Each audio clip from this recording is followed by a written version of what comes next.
Hi friends, welcome to my channel. Friends, రీసెంట్గా 2 days holidays రావడంతో మేము అత్తయ్య వాళ్ళ ఊరికి వెళ్ళాము. అయితే ఊళ్ళో పెద్ద వాగు ఉంటుంది. సరే వెళ్తూనే స్టార్టింగ్ వాగుకి వెళ్దామని చెప్పేసి మేము ఫస్ట్ వాగు దగ్గరికి వచ్చాము. అయితే ఈ వాగు చూడండి ఫ్రెండ్స్, చాలా పెద్ద వాగు. ఈ వాగులోనే మధ్యలోంచి ఒక కనెక్టింగ్ రోడ్ వేశారు. అంటే ఇది షార్ట్ కట్ రోడ్ మా ఊరు నుంచి పక్క ఊరికి వెళ్ళడానికి. ఇంకో సైడు వేరే రోడ్ ఉంది, కాకపోతే కొంచెం డిస్టెన్స్ ఎక్కువ అవుతుంది. అయితే వర్షాలు ఎక్కువ పడ్డప్పుడు మాత్రం ఈ రోడ్ అయితే బ్లాక్ అయిపోతుంది. ఇప్పుడేమో వర్షాలు తక్కువగా పడుతున్నాయి కాబట్టి వాటర్ కూడా ఎక్కువగా లేవు. అందులోను ఉన్న వాటర్ కూడా చాలా ఒండుగా అనిపించేసి మేమైతే ఇక వాటర్ కిందికి వెళ్ళలేదు, దూరం నుంచే చూసాము. ఇంక ఇక్కడ ఒక స్ట్రాంగ్ బ్రిడ్జ్ కూడా ఉంది ఫ్రెండ్స్. అయితే ఆ బ్రిడ్జ్ పైన రైల్వే ట్రాక్ ఉంది.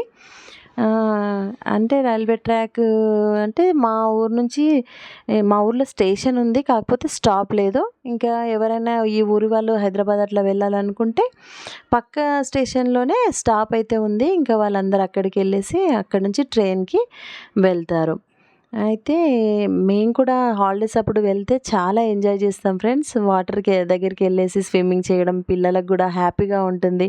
ఇంకా మార్నింగ్ వెళ్ళి ఈవినింగ్ వరకు అక్కడే బాగా ఆడుకొని ఇంకా అలసిపోయి ఇంటికి వచ్చేసి మాత్రం ఇంకా అలసిపోయి పడుకుంటాము.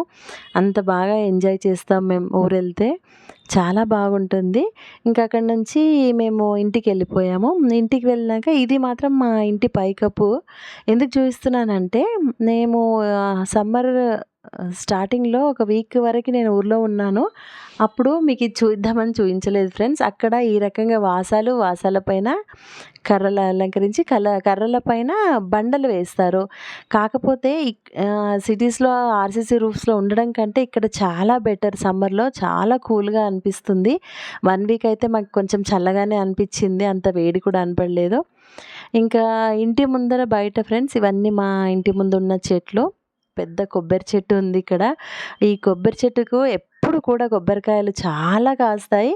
ఎప్పుడు వెళ్ళినా మేమైతే ఉన్నన్ని రోజులు డైలీ ఆ కొబ్బరి బొండం కొట్టుకొని వాటర్ తాగి ఆ కొబ్బరిలో ఉండే ఆ లేత కొబ్బరిని కూడా మేము బాగా ఎంజాయ్ చేస్తాము.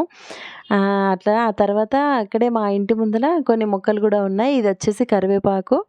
ఈ కరివేపాకు చెట్టు చాలా ఫ్రెష్గా అయిపోయింది. ఇంతకుముందు వచ్చినప్పుడు అయితే చాలా పురుగుగా ఉండేది. ఇప్పుడు వర్షాల వల్ల కొంచెం ఫ్రెష్ అయిపోయింది. ఇంకా అక్కడక్కడ 2, 3 వంకాయ చెట్లు, ఇంకా తోటకూర చెట్లు. ఈ తోటకూర చెట్టు అయితే చాలా పెద్దగా అయిపోయి సీడ్స్ కూడా అయినాయి. ఇంకా పక్కన కూడా చాలా చిన్న చిన్న తోటకూర మొక్కలు కూడా వస్తున్నాయి.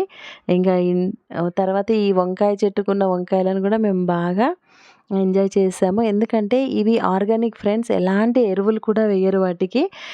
వర్షానికి ఆ మొక్కలు మంచిగా పెరుగుతాయి. ఎరువులు లేదు, కెమికల్స్ లేకుండా ఆర్గానిక్ వెజిటేబుల్స్ కదా, చాలా టేస్టీగా అవుతుంది కర్రీ మాత్రం. నేనైతే ఊరు వెళ్ళినప్పుడు ఖచ్చితంగా 4 వంకాయలు ఉన్నా సరే 4 అయినా తెచ్చుకొని చేసుకొని నేను తింటాను. చూడండి ఫ్రెండ్స్, ఇది మా హార్వెస్ట్. ఈ వంకాయలు, వైట్ వంకాయలు కూడా ఉన్నాయి. తర్వాత ఈ కరివేపాకు. Thanks friends, thanks for watching.